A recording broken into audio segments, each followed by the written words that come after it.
Hey guys, welcome back to BriMyselfAndEye. So I am taking a break from my regularly scheduled programming this time of year when I usually do other things, and I'm just going to throw this video out there for anyone that's looking to celebrate New Year's Eve in Times Square.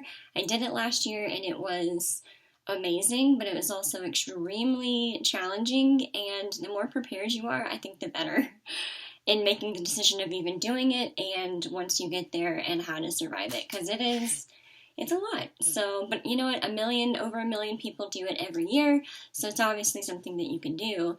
I would just, take a couple notes. And these are a couple of tips that I picked up that I want to pass on to you. And I did Times Square in the cattle guards on the street. I didn't do it from like a hotel or like a building next year or like the next time. Hopefully that will be the case. But this time I wanted to do it the hard way and like wait it out like everyone else, and I'm so glad that I did.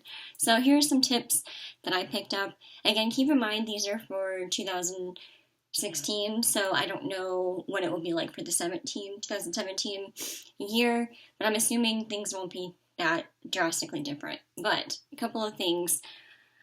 You want to wear layers, and what you're wearing matters. Also, another thing, do not bring a backpack because you will probably not be able to take it in, and there isn't like, oh, hold on, let me put this away. Like, you're not going to get in line. So I saw that happen. Tons of people had big backpacks or just even regular backpacks. Don't bring them. And I also wouldn't bring oversized purses. I brought a little crossbody bag with like this big that like fit across my body and was like compact. So the smaller the better. I don't think that you're going to pack, your whole library of books and sit there and read for 12 hours because you're not. You're literally going to have to stand there like everyone else, but don't bring a backpack. Dress in layers. I wore a beanie, sweater, hoodie, scarf, coat, gloves, hand warmers, like those little packets you can break and warm up for your hands or your feet, depending on what the weather's going to be like. Again, layers, thermal underwear. Now, there's one thing, you don't have to do this, and I ended up not needing them, thank God, but I am not ashamed to say that I did pack and wear Depends, because you may have heard the rumors that there are no bathrooms, and they are true. There are no bathrooms. All the businesses in Times Square shut down. You will not be able to go to a bathroom. And if you do need to leave to go to the bathroom, that's it. Like, you are not getting back in. Doesn't matter if someone saves your spot. Like, once you leave, the little cattle guard that they organize you in, that's it. So, I didn't need them because I, for one, didn't eat a huge meal right off the bat, and I brought a water bottle, but I would only sip it, and I chewed a lot of gum, which helped. But I also brought a Clif Bar or like a protein bar, and literally took like 2 bites of that every couple of hours to keep my stamina. But like, you can't go out there with a bunch of snacks and food and drink and alcohol and just like binge. It's not going to work that way. Just trust me, you'll regret it if you do, and you probably won't even get to that point because they're probably going to turn you away. So just be smart about it. And I would also wear like riding boots or some sort of flat shoe that's comfortable because you're going to be standing. And no, you can't sit. You can't bring a little chair. Like, no, because if everyone sat down, there would not be able to fit as many people in the little, let me just explain that for a second. So they have these little squares that take up, I guess, not a whole block or a city block, but every cross street is open so that police and, emergency vehicles can get through. So that means between those crossover streets and, Times Square, the ball that's going to fall, they have these little cattle pens. Well, they're not little, they're huge. And they just basically stuff a bunch of people in there, close it, and when that's closed and you've been sorted and you have to go through security, kind of like an airport, then you're stuck in there. So that's the deal with that. But you do feel like livestock, and it's just a part of it. But I recommend getting into one of those first so that you can be in the front. That way you have the whole street in front of you that you can see, and you're not smashed in between like 10 people. That's what we did, and plus it gives you something to like hold on to. So that's also nice. Just a little tip from me to you. But yeah, so when to arrive. I would get there by 11 a.m. I got there at noon, and there were already, I think, 6 blocks of people already locked into place that they couldn't fit anymore. No, wait. I think I was 7 blocks back, so I had a pretty good vantage point. I was surprised at how good of a spot that we got, so I was really excited. Yeah, bring a crossbody, no backpacks, no chairs, Depends diapers, because there's seriously no bathrooms, and I wore mine just so that I could have the peace of mind that if, like, all hell broke loose and something happened, I wouldn't be like, yeah, in that situation. So, and I think the psychology of, like, knowing that if I needed to, I could, really helped me with my. It's almost like a meditation. You have to kind of put yourself in a trance and just not think about it because you will have to go. But yeah, limit food or drink. Be patient with the police that are around you. They tell you a lot of different things, and that is very frustrating, but they're just trying to keep you safe, and they're also trying to keep current because the situation is changing. It's a fluid situation. So if you get in a line and it ends up not being a line to get into a section to be sorted into, then just go to another one. Like, don't be a grouch about it because it'll just be a miserable time, and there's a lot of chaos. So you gotta go with the flow and be patient with the police because they were very helpful, and I thought that they did a pretty good job of organizing the chaos. You will be touching and bumping into other people. Like, first of all, if you've been to New York City, that's probably going to happen, but this is especially so. So if you're not comfortable with that, I probably wouldn't go this route to watch the ball fall. No alcohol.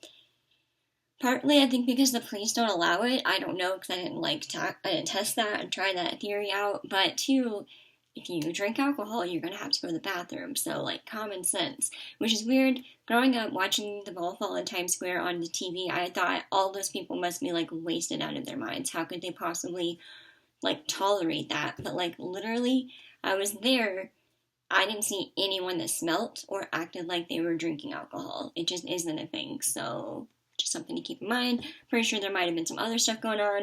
I don't know about that, but I didn't drink alcohol, and I don't recommend you do it if you're trying to actually make it and not have to go to the bathroom every 10 minutes. Get to know your group and the people around you. For one, it just makes the time go by faster because you're not standing there uncomfortably like, who are these people that I keep touching? Like, you feel annoyed with them, but then you also feel sorry because, like, you're going to end up elbowing them back in, like, an hour. So get to know people. The people around me, I remember, are from, I think some others were from Florida, and the other lady almost right in front of me, she was from London. She was really sweet. And whenever they started passing out, like, the hats and everything, like the Times Square hats that you see on TV, they'll grab you a couple extra so you can pass them back because not everyone gets one. So I would make nice with the people around you and, kind of make a nice friendship out of the people you've got around you and not really burn any bridges because you're going to be there a long, long time. And there were some people around us that were definitely being jerks that I was like, can you go? And everyone else in our group thought the same thing. So don't be that person. What to bring? Again, in my little body bag. And then I had the person I was with who brought their crossbody bag. This is what we put in it. Small water bottle.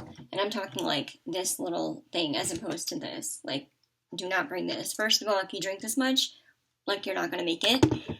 This little Fred water looks like a flask, but it's water, and it slides nicely into your pockets or your purse.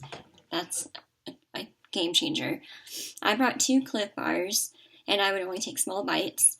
Chewing gum, extra batteries for cameras, and for my phone, like the juice boxes, I brought like 2 of those because I was a little extra. I didn't end up needing all of them. Extra Depends, because you just never know. I brought a mini highlighter because I like doing the most. I'm just kidding. I brought a little highlighter. It's like this big cream. That way I could like look a little bit awake whenever the time came when we were all taking pictures, and that worked out pretty well. Some chapstick, obviously. Napkins or Kleenex. Band-Aids, hand sanitizer, hand warmers, gloves, hair ties, bobby pins, a mini first aid kit, a mini mirror, which I just used my little highlighter, which worked fine. Dramamine, because you might start to get nauseous or like motion sickness. I know that sounds weird, but it starts to get a little hypnotizing just watching people, I don't know, just bring Dramamine or Tylenol. Um, and then glasses, if you wear contacts. Like, I wear contacts, but I always bring these in a case wherever I go, just in case my contacts start, like, hating me. So I'm glad that I did that. And my contact case. Check the weather. Next couple of tips, wear layers.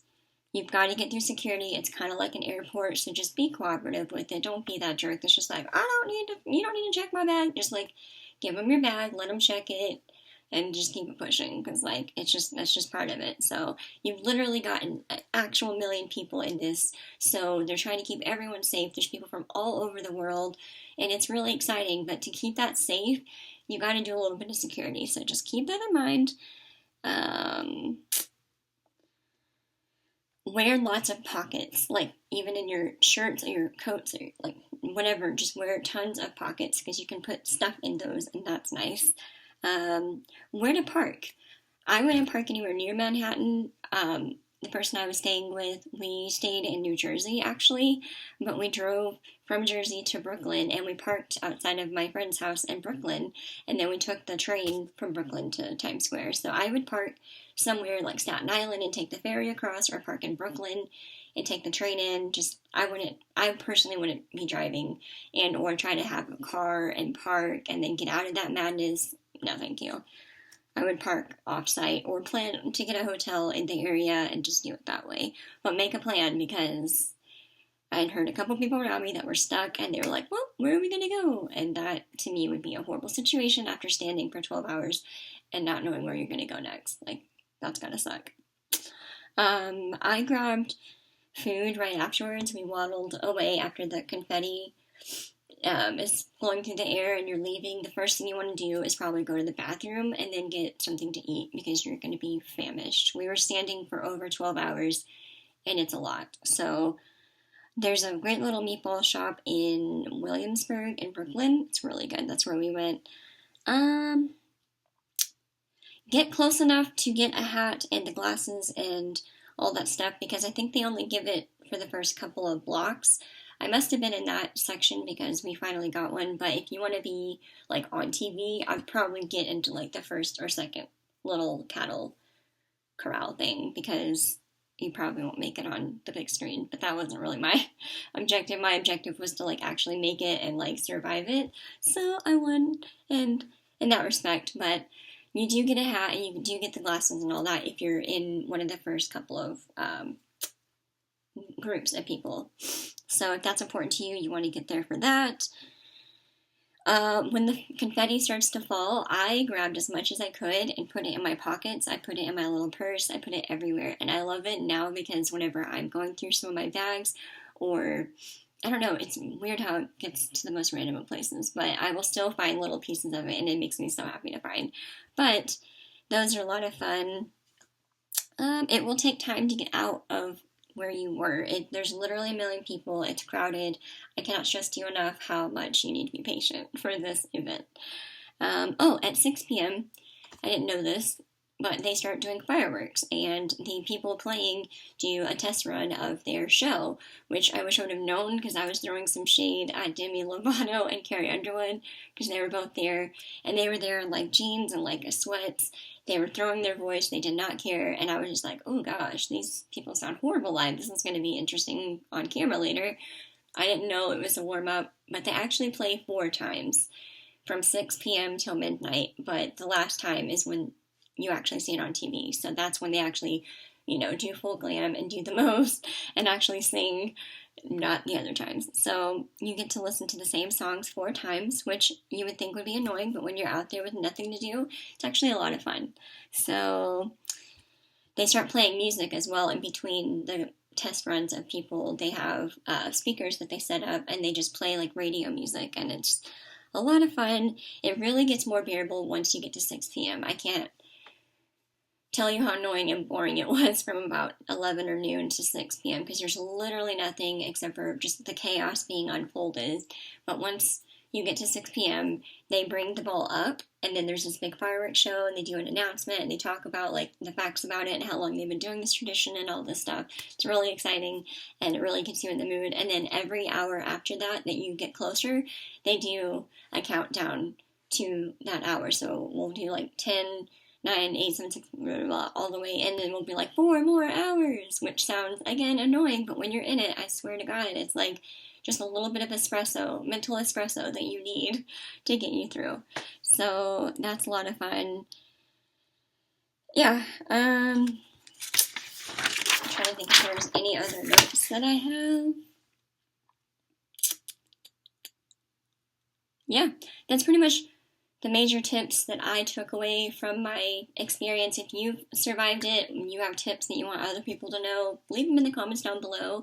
I think that would be fun and exciting. And if you do go, be safe, be smart, think ahead, and hopefully some of these tips helped you have a better experience or a more safe or fun time out there, because it is kind of madness, and you will question why you did it a couple of times while you're there, but once you do it, it's once in a lifetime, and I won't regret it. I don't know if you will. Maybe you will. I didn't. But yeah, hopefully these tips will help you from regretting it if you do choose to go out there and be one of the crazy people who stand in the chaos and bring in the new year in that way. But anyway, hope you enjoyed this. Subscribe if you haven't already, and I'll see you in my next video. Bye!